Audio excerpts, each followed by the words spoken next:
When the Holy Spirit enters, transformation isn't just a promise, it's an immediate, undeniable reality.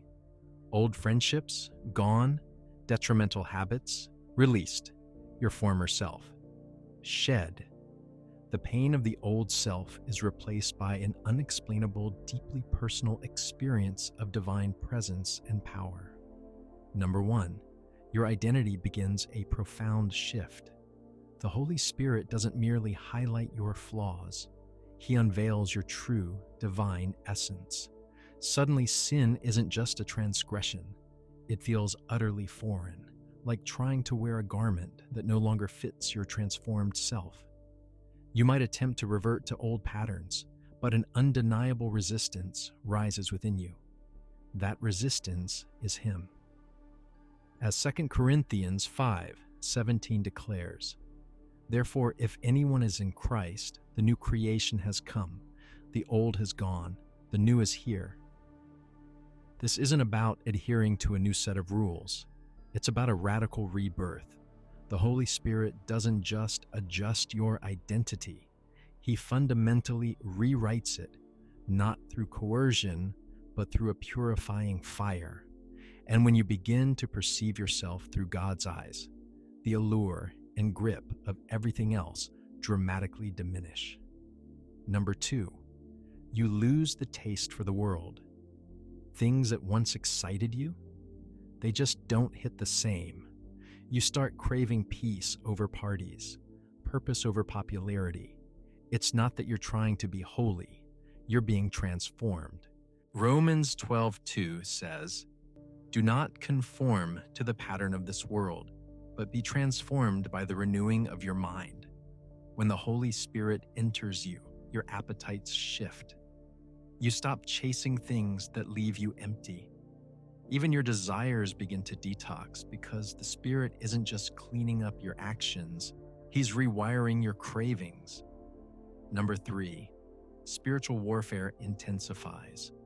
The very moment the Spirit of God takes residence within you, hell takes immediate and aggressive notice. You might have thought life was challenging before, but now it feels like you're under a relentless, targeted assault. Why? Because you are no longer a passive slave to sin. You have become a formidable threat to the enemy's kingdom. Galatians 5:17 powerfully declares, "For the flesh desires what is contrary to the Spirit, and the Spirit what is contrary to the flesh. They are in direct conflict with each other." This isn't just life being messy. This is the undeniable collision of two opposing kingdoms. Temptations will sharpen their claws, doubts will scream louder in your mind, and even people in your closest circles might shift, change, or outright turn against you. But I implore you, do not panic. That intense resistance you're feeling, it is irrefutable proof that you have switched sides. You are not being punished. You are being strategically positioned for unparalleled power and divine purpose. Number 4, you begin to hear God in an entirely new way. He doesn't always shout. Often, it's a profound knowing, an undeniable nudge to step away from a situation, a clear whisper to reach out to someone, or a sudden, profound stillness that calms the chaos within. The Holy Spirit doesn't shout over the noise of your life. He leads with a consistent, unwavering presence. As John 16:13 promises, "When the Spirit of truth comes, He will guide you into all truth." Once He takes residence within you, the clamor of the world starts to recede.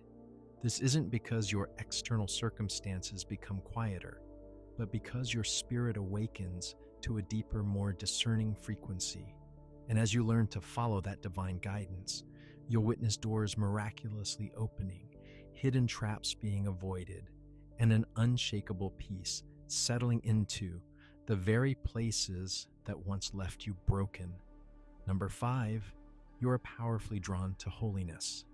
When the Holy Spirit takes residence within you, this isn't about mere religion. It's about profound alignment.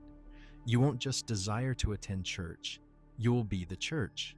You'll find yourself craving sacred quiet time over the endless scroll of screen time. Worship transforms from background music into the very oxygen you breathe. As 1 Peter 1:16 declares, "Be holy because I am holy."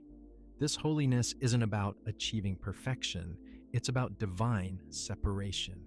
The Spirit sets you apart, not to elevate you above others, but to draw you into an intimate, undeniable closeness with God. And the closer you draw, the less tolerance you'll have for the very things that once dulled your spirit. Number 6, you develop an unshakable boldness, a courage you simply cannot explain. Where you once remained silent, you now speak with an undeniable fire. This isn't arrogance, it's pure divine authority.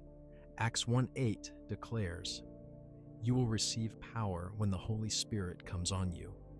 That power isn't always manifested in grand miracles. Sometimes it erupts through your very mouth. You cease shrinking yourself to fit into confined spaces.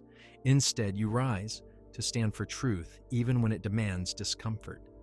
Fear doesn't magically vanish, but it absolutely loses its grip and control, because the Spirit doesn't just offer comfort, He profoundly equips you.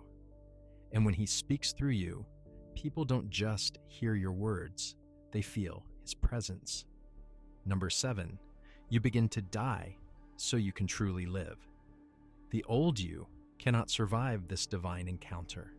Your pride is utterly crushed, your ego relentlessly exposed. Bit by bit, the grip of your flesh loosens its hold. Galatians 2:20 declares, "I have been crucified with Christ, and I no longer live, but Christ lives in me." This isn't a mere self-improvement project. It's a profound act of self-surrender. The Holy Spirit doesn't arrive to renovate your existing structure. He comes to orchestrate a resurrection.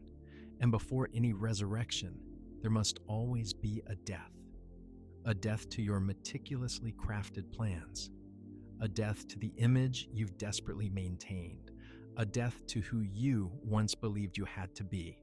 But from the ashes of that death emerges unparalleled freedom, because the Holy Spirit doesn't just upgrade your current existence, He bestows upon you an entirely new life. Now you understand, when the Holy Spirit truly enters you, it's not just a fleeting feeling, it's a profound transformation that makes you unrecognizable, even to yourself. But here's the critical question that demands an answer. Has He truly taken residence within you? Or have you merely visited His presence without inviting Him to fully occupy your life? If a stirring in your spirit resonates with this truth, do not dismiss it. Declare your readiness to surrender completely by dropping the word invade in the comments. And if this message struck a chord deep within your soul, share it with someone else who desperately needs this spiritual awakening. The Spirit is moving powerfully. The only question that remains is, will you surrender to His transformative power, or will you choose to remain unchanged?